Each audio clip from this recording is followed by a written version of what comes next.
If you think Earth is the only world in the solar system with a liquid cycle, you haven't met Titan. Saturn's largest moon doesn't have water rain. It has methane rain. Methane rivers carve canyons, methane lakes fill basins, methane seas stretch to the horizon, and every drop of that methane is part of a cycle that has been churning for hundreds of millions of years. But here's the twist. This alien world is also a time capsule, a place where the chemistry of life might be brewing right now, in the dark, under a thick orange sky. To understand why Titan is so extraordinary, we have to start with something seemingly simple: its atmosphere. Titan is the only moon in the solar system with a thick, dense atmosphere, nitrogen-rich like Earth's. But instead of oxygen, it's laced with methane. Scientists estimate that this atmosphere is about 1.5 times thicker than Earth's, and it's this atmosphere that makes the methane cycle possible. On Earth, water evaporates, forms clouds, rains down, and flows back to the ocean. On Titan, methane does the same thing. Methane evaporates from the seas at the poles. Winds carry the vapor to higher latitudes. It condenses into clouds, and then it rains, methane rain. This rain erodes the icy bedrock, carving river channels that stretch for hundreds of kilometers. Some of those channels drain into massive lakes, like Kraken Mare, a sea so large it would cover much of Europe. The result is a landscape that looks hauntingly familiar. River deltas, floodplains, shorelines. But it's all made of materials colder than any place on Earth. The surface temperature of Titan hovers around -180 degrees Celsius. That's cold enough to make water ice as hard as granite. And it's this water ice, not rock, that makes up the mountains and hills. Methane rain doesn't dissolve water ice. It flows over it, finding the path of least resistance. But here's the problem. Sunlight should have destroyed all the methane in Titan's atmosphere long ago. Methane is fragile.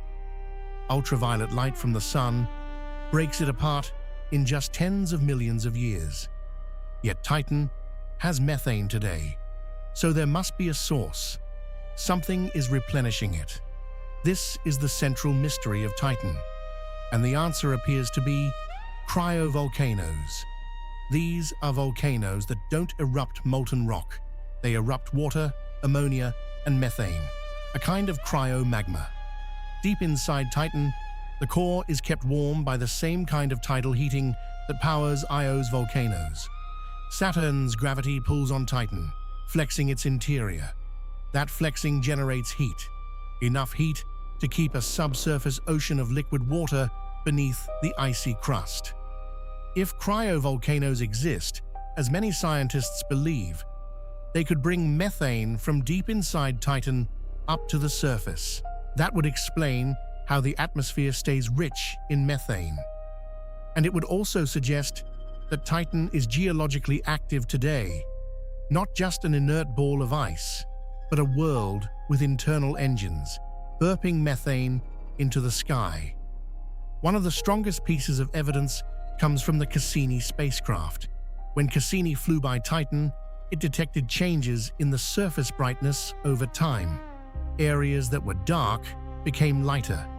This is exactly what you'd expect if cryolava had recently flowed across the surface.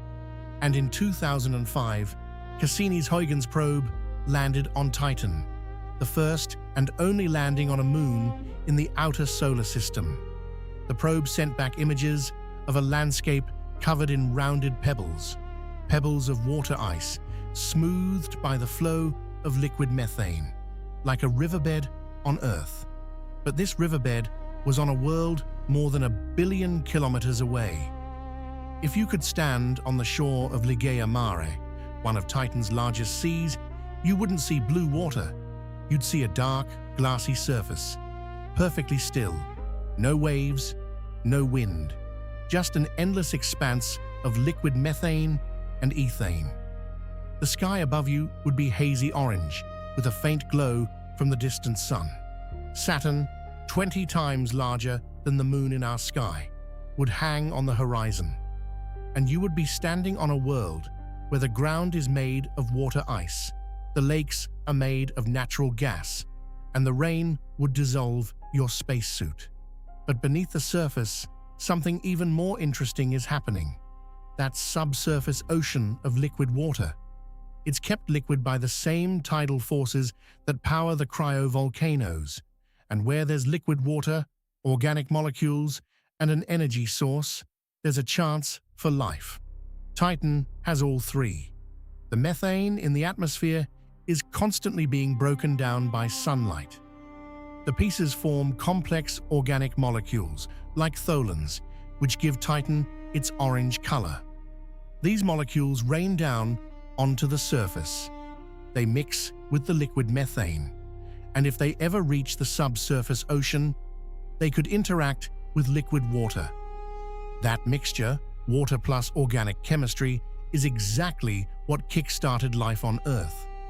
Scientists speculate that if life exists on Titan, it might be completely different from anything we know, not carbon-based, methane-based, using liquid methane as a solvent instead of water. We have no idea what that would look like, but we know the chemistry allows for it.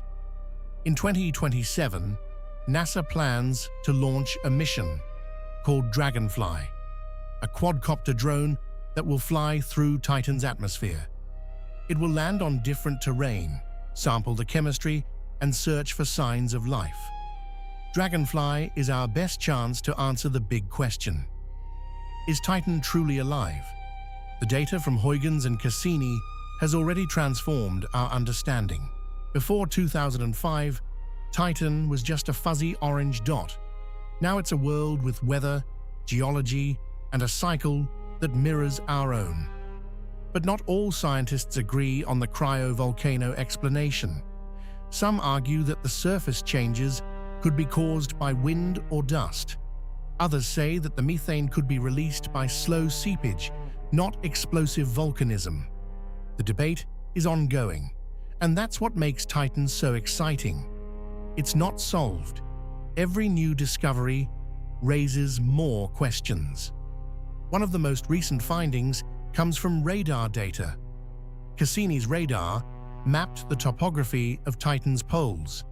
It found that the lakes are remarkably shallow.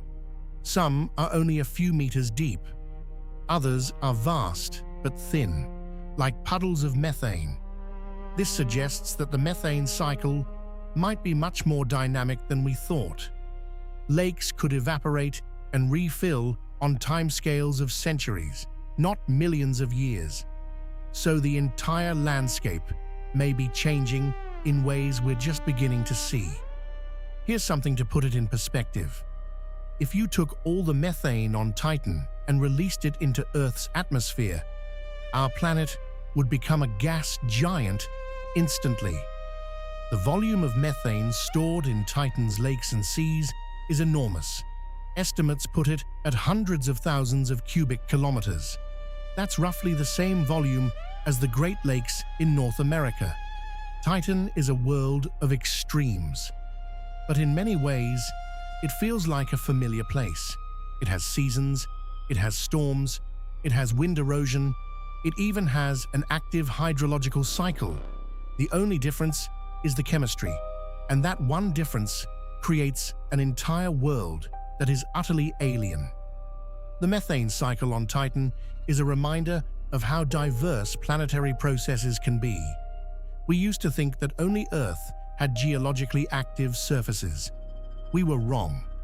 And Titan is proof that the universe is far more creative than we ever imagined. The next decade will be crucial. Dragonfly will give us our closest look yet. It will smell the air. It will taste the ground. It might even detect the signatures of life.